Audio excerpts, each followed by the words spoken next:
petite communication sur l'historique de la Merkaba. L'historique des techniques de méditation Merkaba aussi. Merkaba est un terme qui remonte à la plus lointaine antiquité.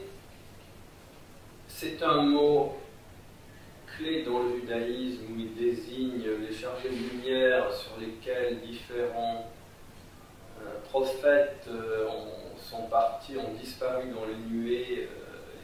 Vous pouvez retrouver dans la Bible Enoch, Ésaü, Ézéchiel, Élie.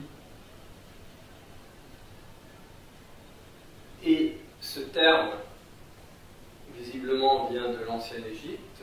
Tout le monde connaît le Ka et le Ba, enfin tout le monde, tous ceux qui sont un peu intéressés par la mystique ou la philosophie égyptienne, savent que le Ba et le Ka sont deux éléments fondamentaux de la tradition, parce que le Ka c'était l'âme, c'est-à-dire une partie de nous qui a une fonction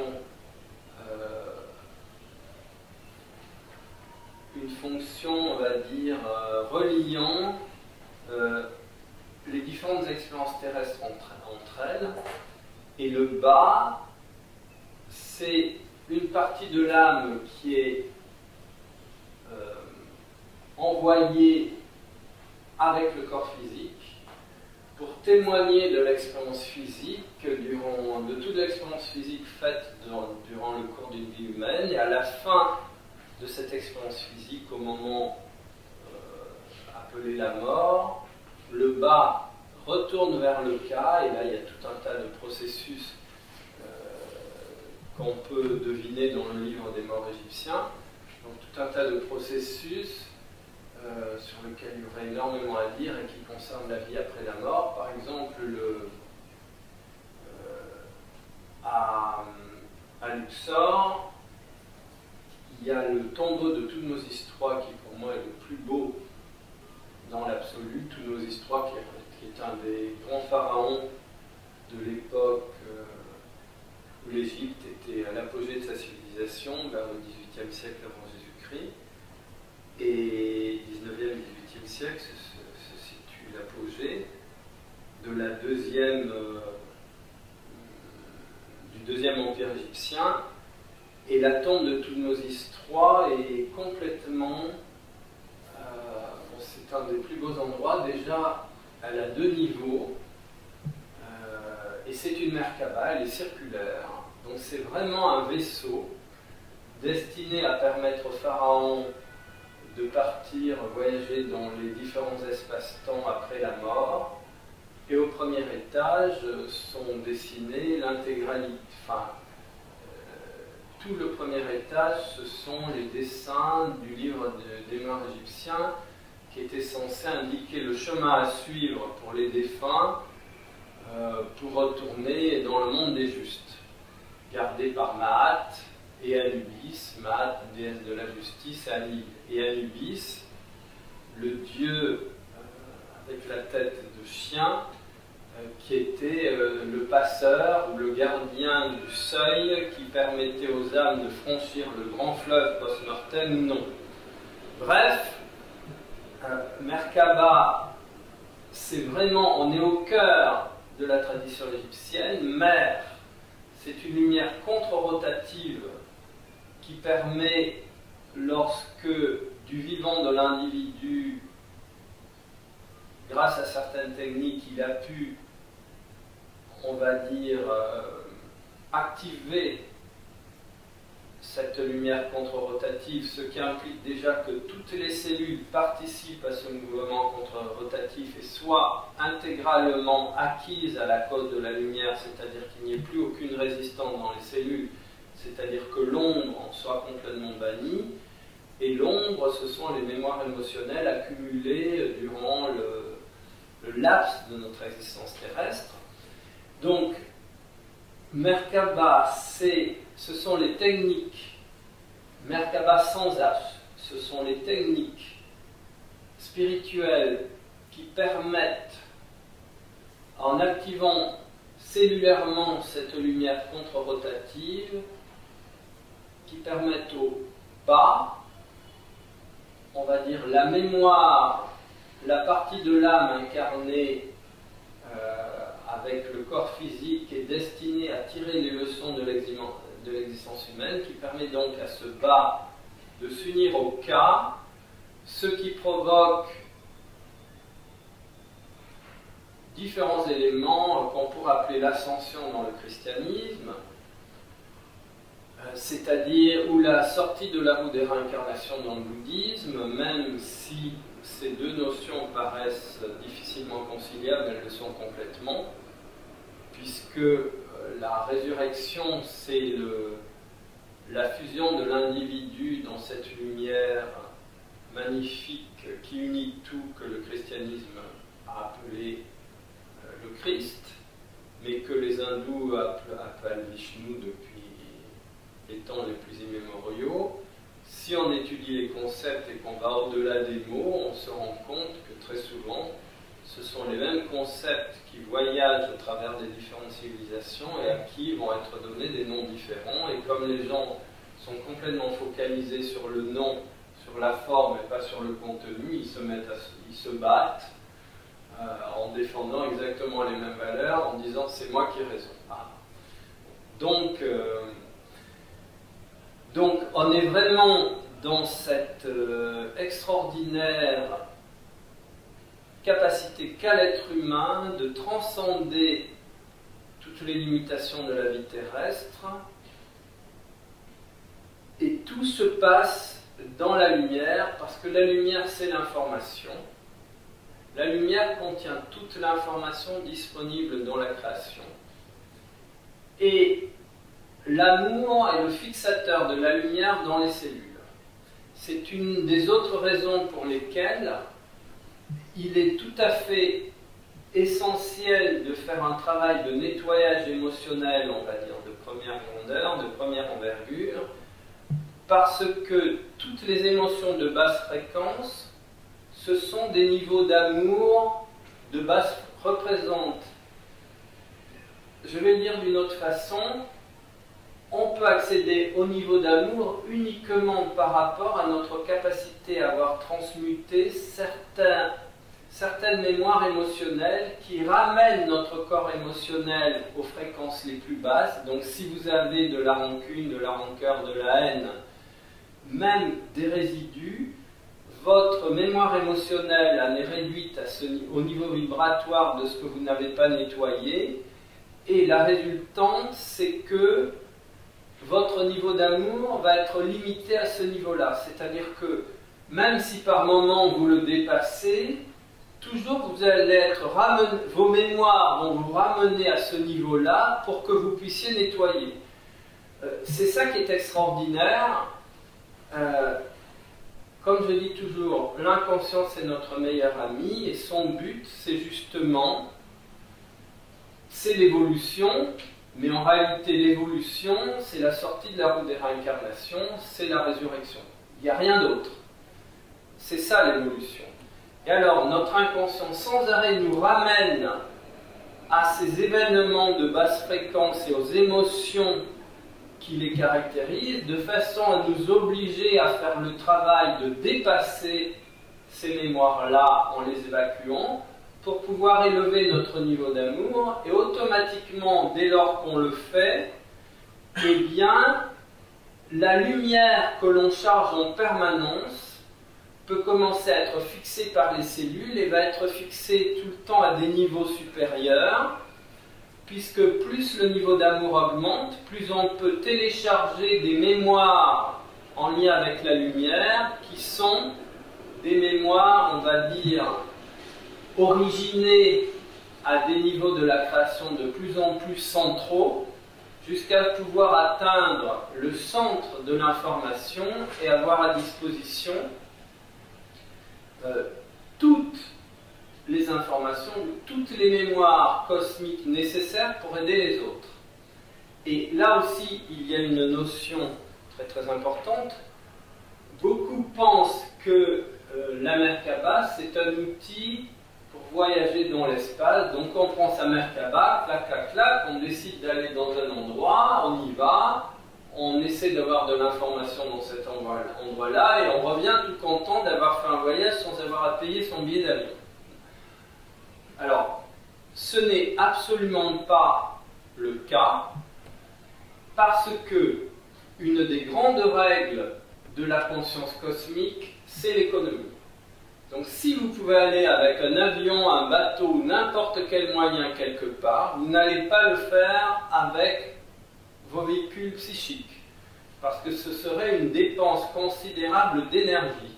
Ça n'a aucun sens, c'est exactement, ça contribuerait à la contamination psychique et à une accélération considérable de la contamination psychique de notre conscience collective, parce que c'est anti-économique. Donc si vous voulez, la Merkaba a deux outils, a deux objectifs. Premièrement, nous permettre l'ascension ou la sortie de la roue des réincarnations au moment de la mort.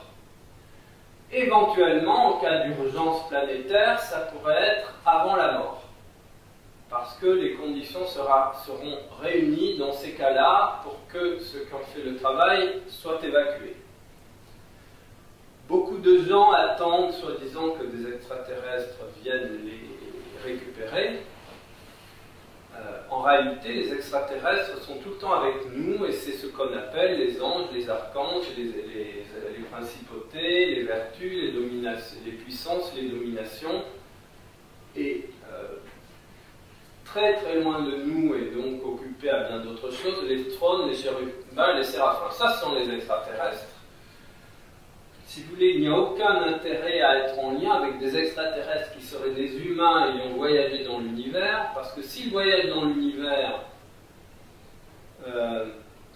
alors qu'il est beaucoup plus facile d'être partout simultanément, c'est que leur niveau de conscience n'est pas très élevé. Alors, premier élément fondamental, on travaille pour cette résurrection ou sortie de la roue des réincarnations, ou l'ascension dans les mondes de la lumière. Deuxième élément qui par contre commence à fonctionner dès que ce travail est mis en place, c'est que en réalité nous sommes, l'être humain s'est identifié à son corps physique et pense que bon, d'abord, il est seul dans l'univers. Alors, j'ai entendu une émission l'autre jour, il disait qu'on vient de découvrir qu'il y avait 1000 fois plus de galaxies que ce qu'on pensait auparavant. Donc, on est passé de 2000 à 2000 à 2 millions, un truc comme ça. Enfin, je veux dire, c'est de cet ordre-là. C'est complètement fou. Et les êtres humains pensent encore être les seuls êtres vivants dans l'univers. Et comprenez aussi que, d'après la tradition spirituelle, les anges, les archanges, de nouveau les vertus, les principautés, les vertus, les puissances, les dominations, les trônes, les chérubins, les séraphins, ce sont des consciences beaucoup plus éveillées que nous. Et alors, la caractéristique, c'est que plus les consciences sont éveillées, plus elles vivent dans la lumière, et moins elles ont besoin d'un corps physique pour fonctionner. Donc, que font les savants ? Ils passent le temps à chercher, des formes de vie qui auraient exactement la même structure visible que le corps physique des humains et puis aussi des animaux, des végétaux. On cherche un duplicata de ce que l'on vit sur la planète. C'est quelque chose de tout à fait terrifiant, parce que ça veut dire limiter à la vie uniquement à son enveloppe visible. Et comprenez que l'intelligence cosmique qui a construit cette planète sur des modalités bien déterminées avec tout ce qui la peuple, est capable de construire d'autres planètes avec d'autres formes de vie, avec d'autres essences. En plus, il est très vraisemblable qu'on est loin de connaître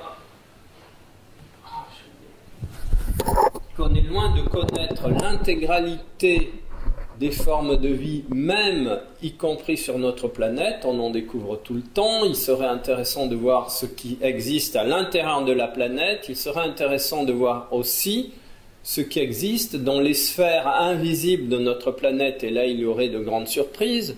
Donc nous en sommes complètement au balbutiement de la conscience humaine, et l'être humain se prend pour vraiment le centre de l'intelligence universelle.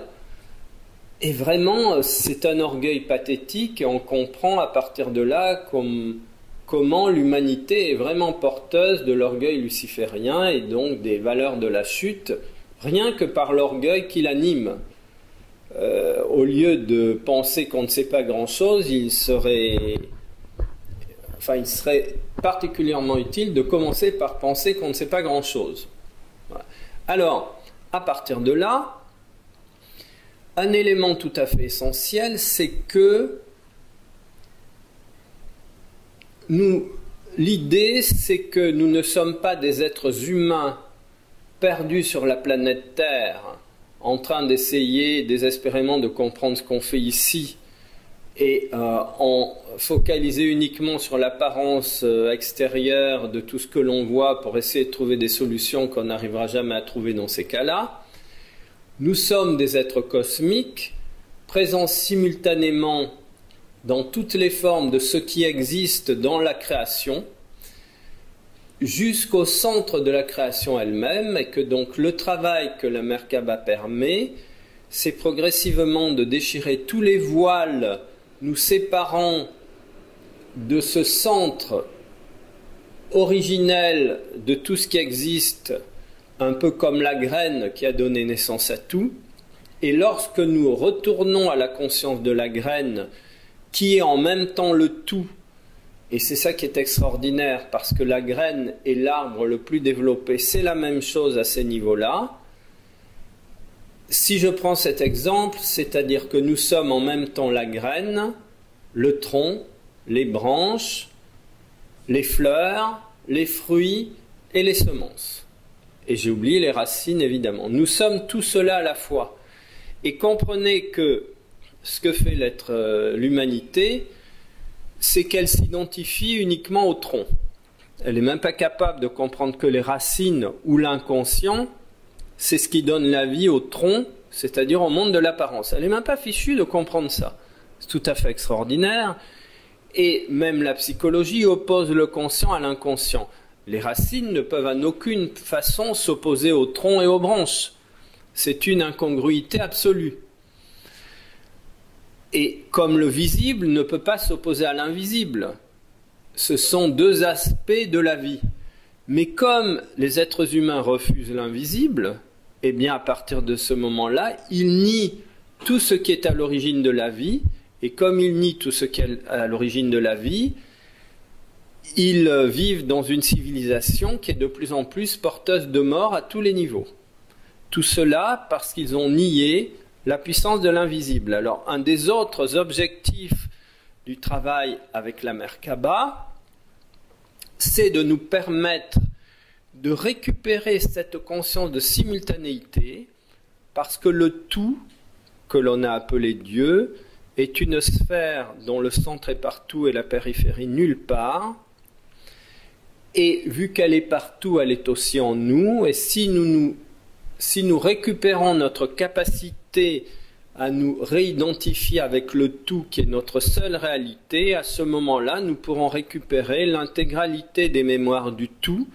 C'est cela que visaient les Égyptiens aux plus grandes époques de la civilisation égyptienne, que visaient les sages hindous aux plus grandes époques de la civilisation hindoue, et que visaient tous les grands êtres qui ont peuplé cette planète et qui ont enseigné aux autres les secrets pour aller derrière le voile d'Isis et pour progressivement faire tomber ce voile de l'ignorance et